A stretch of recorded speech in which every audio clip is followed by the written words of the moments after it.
ఇంకొక మంచి మాట ఏంటంటే, జర్నలిస్ట్ శంకర్ మీద దాడి జరిగింది. పక్కా ప్రణాళిక ప్రకారం జర్నలిస్ట్ శంకర్ మీద ఒక కుట్రపూరితమైన దాడి జరిగింది.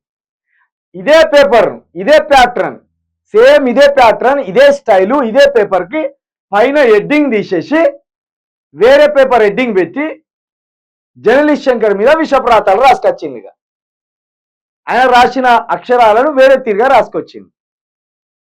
ఒక పేపర్కి ఒక్కొక్క స్టైల్ ఉంటుంది, ఒక్కొక్క ప్యాటర్న్ ఉంటుంది, ఒక్కొక్క డిజైన్ ఉంటుంది. ఆ మాత్రం కూడా చూసుకోకుండా ఆ రోజు మీ ఇజ్జత్ తీసుకున్నారు. అంటే మీ లీడర్ ఎవరైతే గుంపు మేస్త్రి ఉన్నాడో ఆయన గుంపు మేస్త్రి అని ఒప్పుకున్నాడు. టెక్నికల్గా జీరో ఉండొచ్చు ఇక నాలెడ్జ్. కాబట్టి ఇలాంటివన్నీ వచ్చిగా దొరికిపోతారు. కాబట్టి మొత్తానికి మార్ఫింగ్ దొంగలను దొరకబట్టింది బీజేపీ. మార్ఫింగ్ దొంగలను దొరకబట్టి ఈ దొంగలకు సంబంధించిన లొసుకు మొత్తం బయట పెట్టింది. ఇక ఈ దొంగలను కాపాడడానికి మన గుంపు మేస్త్రి గారు రాష్ట్ర సర్కారు కింద మీద పడుతుందట.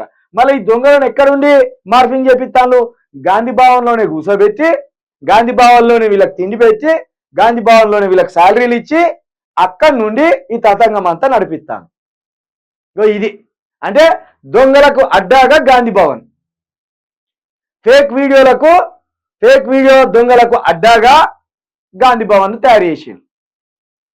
మహామహులు కూర్చున్న గాంధీ భవన్లో ఫేక్ దొంగలను కూర్చోబెట్టి సాత్తానికి ఇట్లా ఇది ఉన్నది మీ కథ.